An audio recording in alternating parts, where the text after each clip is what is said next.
Hi there, it's Emily, and today we're going to chat a bit about the effects of news media.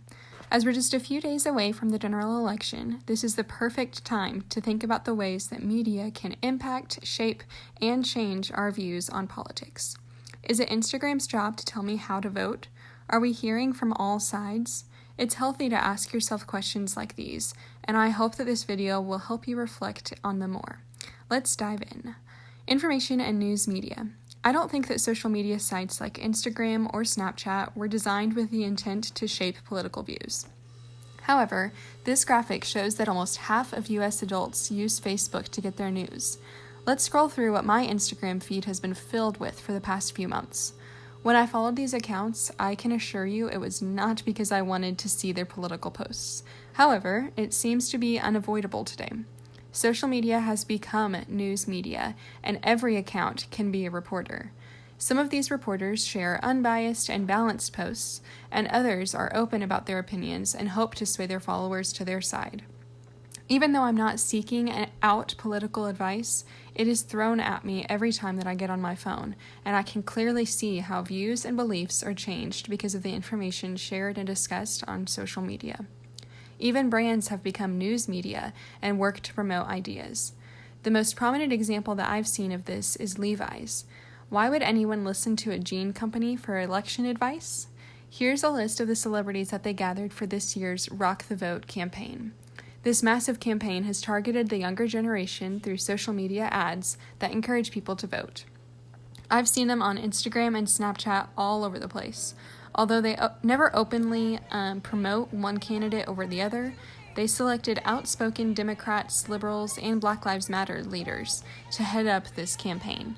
These people have power and influence, and I think that Levi's will successfully shape a lot of younger voters' opinions through this campaign.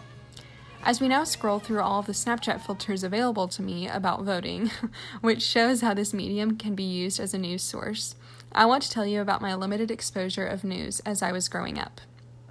Since the overwhelming majority of my family members and my small southeast Missouri townspeople are Republicans, I pretty much only heard conservative Republican views as a child and even a teenager.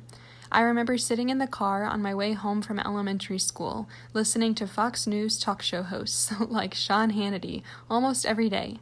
My school, church, family, and my media all reinforced the same views and ideas that I had, so why would I ever change my political views?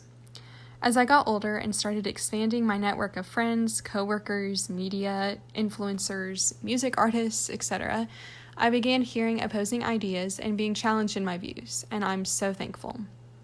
I may not be swayed very often from my original stances, but I think that it is so helpful and so important to, first of all, expose yourself to differing opinions. Do not unfollow or criticize celebrities who openly share their opinions just because they don't align with your own. Read what they have to say, listen to their stories, and try to understand why they believe what they believe. You do not have to agree with someone to listen to them. Let yourself hear other perspectives often. Secondly, after you've heard a differing view, research it. We should not be voluntary participants in a two-step flow, letting influencers or politicians or our friends make our decisions for us.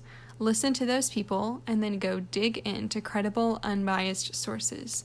We have to be open to changing our minds, and we have to be willing to put in effort to shape our political views.